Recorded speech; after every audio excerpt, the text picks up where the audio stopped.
I'm a little nervous because I don't often have legends on this show. I really said at an early age, and I really wasn't considering myself to be an authority, except that racism was simple to solve. Because if you treat other people the way you wish to be treated, it's simple.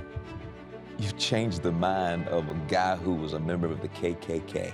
So I said, well, my Bible says that you have to clothe the naked, feed the hungry, and do all the good stuff. And it doesn't say only if they look like you. But I went home, and they were waiting for me because they said Calvin Craig had had a press conference and had denounced the Klan. I want to personally thank you for all that you've done, all that you are doing.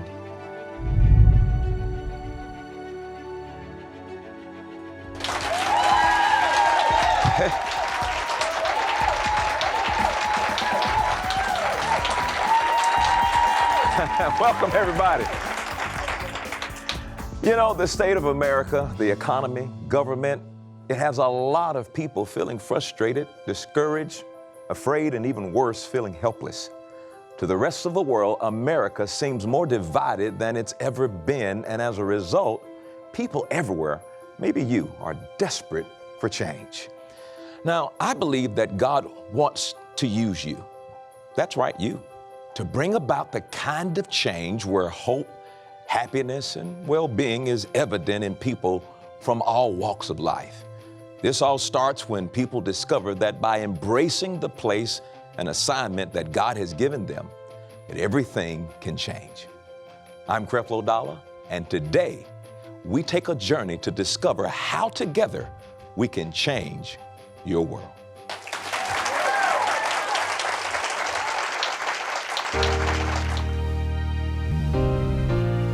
Changing one life, time after time. Oh Lord, we do it all for you.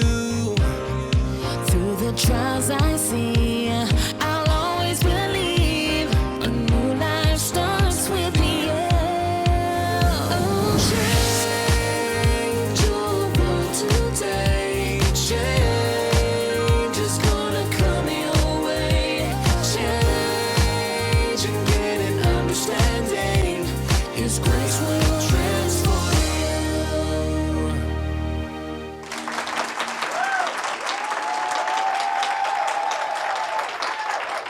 Now today, you will meet Mrs. Zernona Clayton, a powerful woman, a force for change that has demonstrated how one person can weld influence and bring the kind of world-sweeping change that I just spoke about. From working alongside Martin Luther King Jr. to forging new ground in the world of media and entertainment, and even leading a grand dragon to denounce the KKK, this woman of power proves that one person can make a difference. Today, you're going to discover how small steps lead to big moves that shift your future for the better and make the world we live in today a better place tomorrow. Please help me welcome the legendary Zernona Clayton. Yes, ma'am. Welcome. Thank you. You can see seated here. Yes, ma'am. Right here. Now, didn't I tell you she got the looks? I'm sitting here right now. I'm a little nervous because I don't often have legends on this show. You know, you've accomplished so much. I think I want to start with the fact that I don't know if you know this, but this woman's the first Oprah Winfrey. She was the first black female to host a talk show. And not only that, she had the wisdom and the charisma to be able to teach people who were in conflict, mainly blacks and whites. And somehow or another, somebody saw that and favored you and said you would be good at this. Tell us about that story. How did that happen? Well, it really was interesting how I got into television. I'm flattered when people ask me, did you study television in college?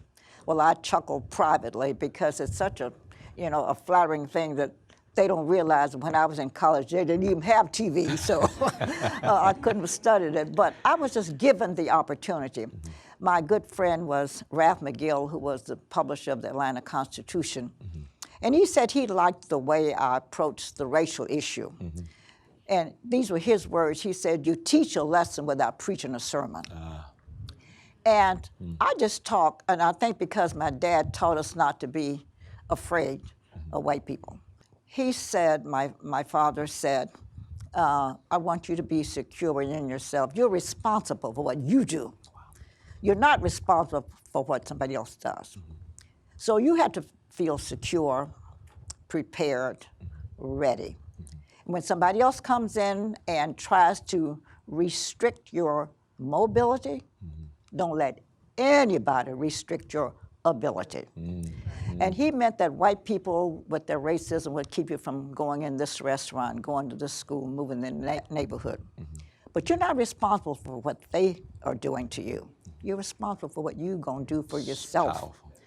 So prepare yourself and then feel secure in it. So I grew up like that. So in talking to white people, I really said at an early age, and I really wasn't considering myself to be an authority, except that racism was simple to solve. Because if you treat other people the way you wish to be treated, it's simple.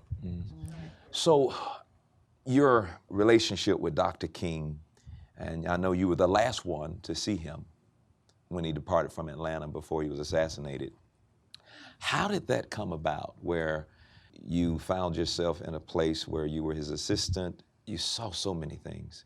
You knew things that the average citizen, didn't have the opportunity to know on a very organic and intimate level. And that's what I want to really dig in today. The advice you've already given us today is so valuable. But how did that come about, that relationship with Dr. King? And then I want to talk about racism a little bit more. Well, I became a friend to Dr. King, and I was living in Los Angeles, and my husband at the time, my husband has since passed away, but I was married to the man who was the editor of Jet magazine. A very, very smart, capable, intuitive individual, I might add. And Dr. King was looking for someone at that time. He was growing, the organization was growing, he was growing. They needed someone to help with speech writing and formulating a public relations program for SCLC. And every place he went, Ed's name was coming forth. But we were living, well, let's say, kind of large at the time because Johnson Publishing Company paid good salaries. Mr. Johnson didn't believe that you should pay a black writer less than what he would get if he were at the New York Times. If you can write, you can write here or there. So we had good salaries, and I spent as often as I could with that. But Dr. King, so people would tell Dr. King you should get Ed, but he's pretty pricey. Well, he did, put a lot of emphasis on you got to live, you got to have money in order to live. So when Dr. King called him and asked him to come down here, and he said, "Well, but I understand you have no money." He said, "That's right, we have no money." And he said, "Well, I don't know about that." And he said, "Well, why don't you come and see what we're doing?" So Ed came down here to view the work of SCLC, and he came back and said to me, "Those people are really dedicated to solving this race problem. I've got to join them." So he agreed to come here for no money for 3 months. While he was here, he talked to Mrs. King, who was very anxious to do her part to contribute to the cause, and she was a trained concert artist. And she wanted to do a concert, and my husband said, "Well, I'll help you do that." And then said, "My wife can help you because she's very organized." So he programmed me from Los Angeles to come and work for nothing. So he said she can travel and help you do it. So anyway, we did get the concert going, and I traveled with Mrs. King, and we came back off of an 11-day trip. And she said, "You know what, I really like that woman talking about me." She said, "We as women slept together, lived together, ate together for 11 days, and we never fell out. That means we're pretty good friends, I think, you know. And that was kind of the beginning of our formation of a good friendship. And they ended up talking us into moving to Atlanta to work. Well, I became a confidant to both of them, which is God's direction. Oh, yeah. You don't plan that. Yeah. And so I was more than just an employee. I was an active person out fighting the evils of racism, traveling with Mrs. King when she'd go listen to Dr. King, because as his confidant, he would come and tell me things that were on his mind. And he trusted me because I didn't do a lot of loose talking. And so they both trusted me implicitly. On this day, and the story was long because Mrs. King was convalescing from an illness, and she liked to drive him herself when she was well and hearty. But he was leaving, that was to go to Memphis. And she said, well, you know, I can't drive you, but, you know, who would you want? He said, well, Zernono can drive me there to the airport. Well, I agreed to do that as their friend. So on this particular morning, I came over to get him, and the boys were standing in the foyer of their home. Now, they see their dad all the time going to the airport because he was always coming and going. But this morning, it was different. They grabbed his attaché case and said, Daddy, don't go. And the other boy went to the door and blocked the door. Really? And said, Daddy, don't leave us. And we finally got through the door, and he said, I'm coming right back. I'm just going to Memphis. And he said, you know, I've got work to do, and I'm just going to Memphis. I'll be right back. We finally got the door open. Then they ran down the steps and blocked the steps. Daddy, don't leave us. Don't. And they were pleading. I mean, Wow, pleading. I've never heard that before. Wow. Pleading. As we backed out of the driveway and on the way to the airport, he said, I've never seen those children act like that. Have you? I said, oh, they've never acted like that before. He said, I think they're telling me now that they're missing me more, and I've got to spend more time with them. So when I come back from Memphis, I want you to help me with my schedule. I'm going to spend more time with the family. Of course, you know, we know he didn't come back. But on the way to the airport, we talked about lots of things. And a lot of news people asked me, what did you talk about? Because that was the last trip he made here at home. And we talked about the children. He talked about the Poor People's Campaign, which was on the drawing board. But he says, you know, I'm not going to do that. I've changed my mind. Now, I was the only one who knew that. So when, you know, things changed and now we're settling back to do programmatic thrust, I just said, Dr. King said the climate is not right for us to proceed with this project. And he was so incisive. Dr. King used to call his advisors in and just said, you know, I value your opinions. And these were people who would not tell him what he wanted to hear. Yeah. They would tell them what they thought was the case on whatever the issue was. So he was not surrounded by a bunch of yes men, Exactly. which I think is the most dangerous thing for a leader. Oh, no. Yeah. And he handpicked these people, and none of them would tell him just what he wanted to hear. Yeah. And they disagreed with him a lot. Yeah. But what I liked about all that session, and I was a part of all of that, when the meeting would end, he would say, you know, I thank you so much for taking time to come and talk to me and listen to me.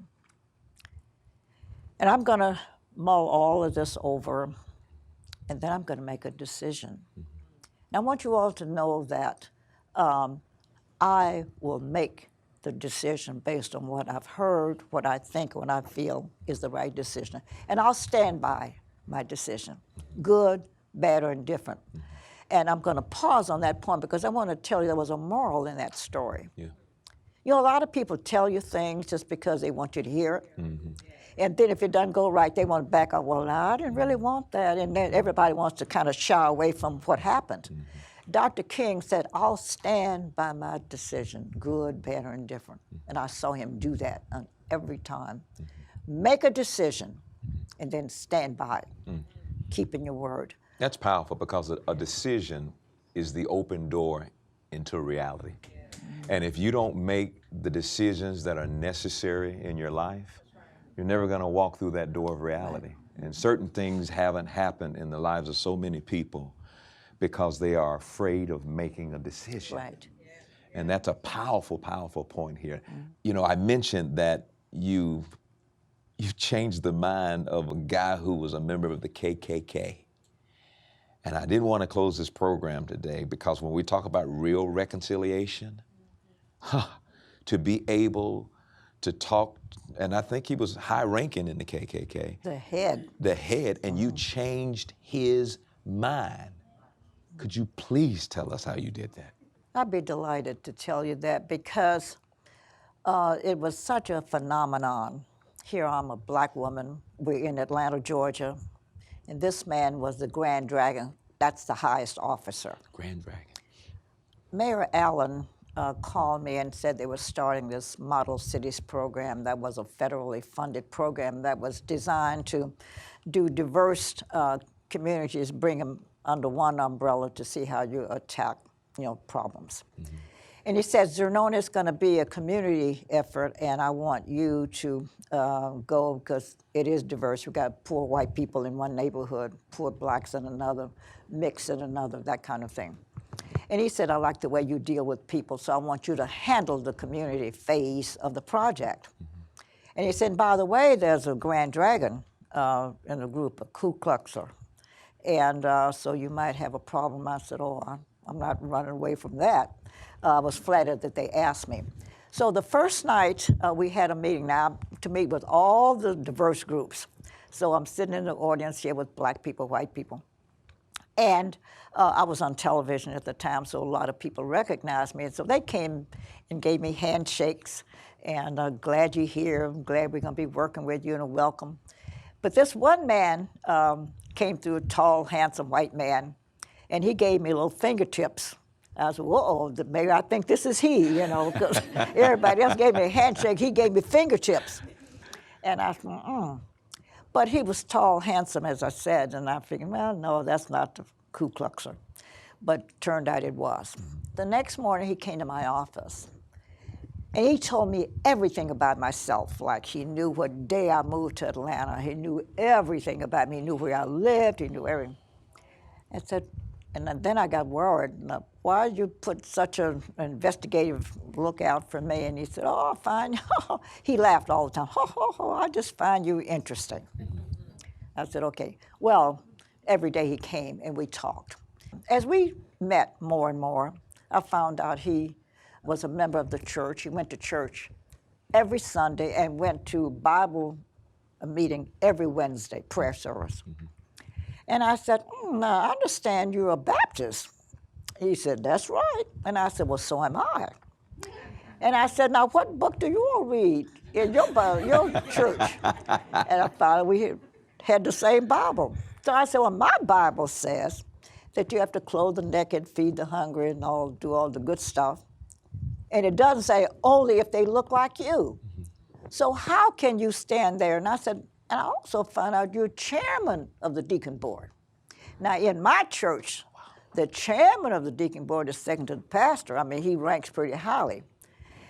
And the story's too long to give you all the details, but to succinctly put, I said to him, now every Friday, he would leave early because they had to don the white uniforms to go out to do ugly things. He had a family, had 2 children. But I said, I want to ask you, like, when you're standing at church before the congregation facing them, how can you do it comfortably representing God and your church? And you're filled with bigotry and hatred. How can you do that? And then I said, how can Friday nights you get your children, you go out and you're burning, and in Ephrata you got colored people.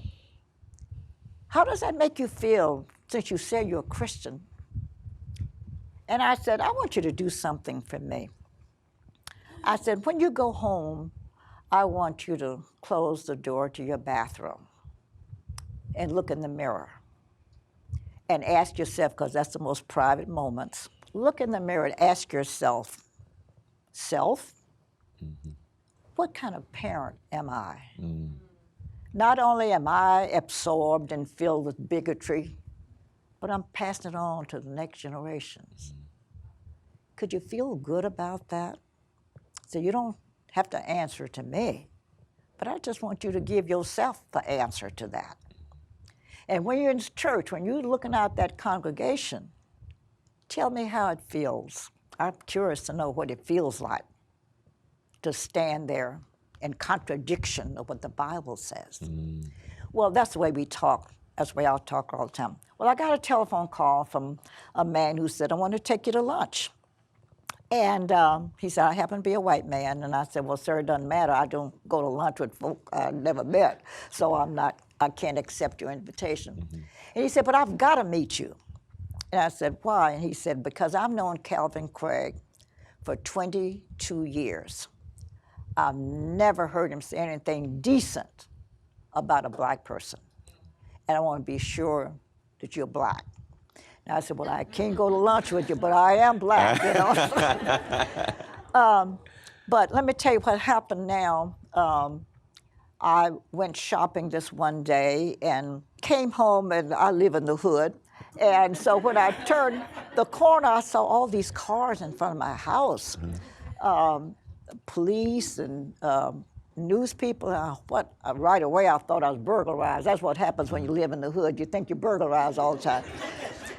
But I went home, and they were waiting for me because they said Calvin Craig had had a press conference and had denounced the Klan and said he's coming out. And he credited a black woman for changing his negative attitude and named you as the black woman, so we wanted to talk to you. Well, I was flattered, of course, by that, because I had no idea. He never told me he was going to do that. But let me tell you what his family said. His family said to me, we are grateful to you, because through your association with our dad, you cleansed my father and freed our family. Wow. Wow. That's why I wanted to ask that question, because if reconciliation can take place between a black woman and a white man in the KKK, please don't tell me that we can experience that same thing today. But notice what it took. Notice what it took. Watch this, real simple. A meeting. We got to sit down and talk. Exactly. We prejudge, and that's what prejudice is all about, prejudging things without having a conversation to make sure you understand that you don't classify this guy with this experience and then all of a sudden come up with this thing that all people that color do the same thing.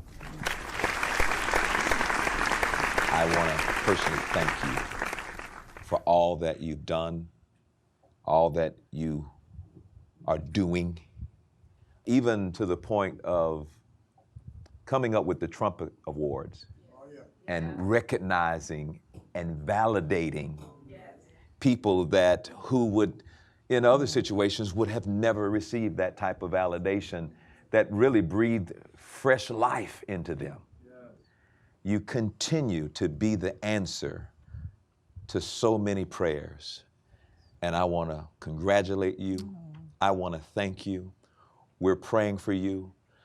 Please pray for me that I can look like you when I'm 86.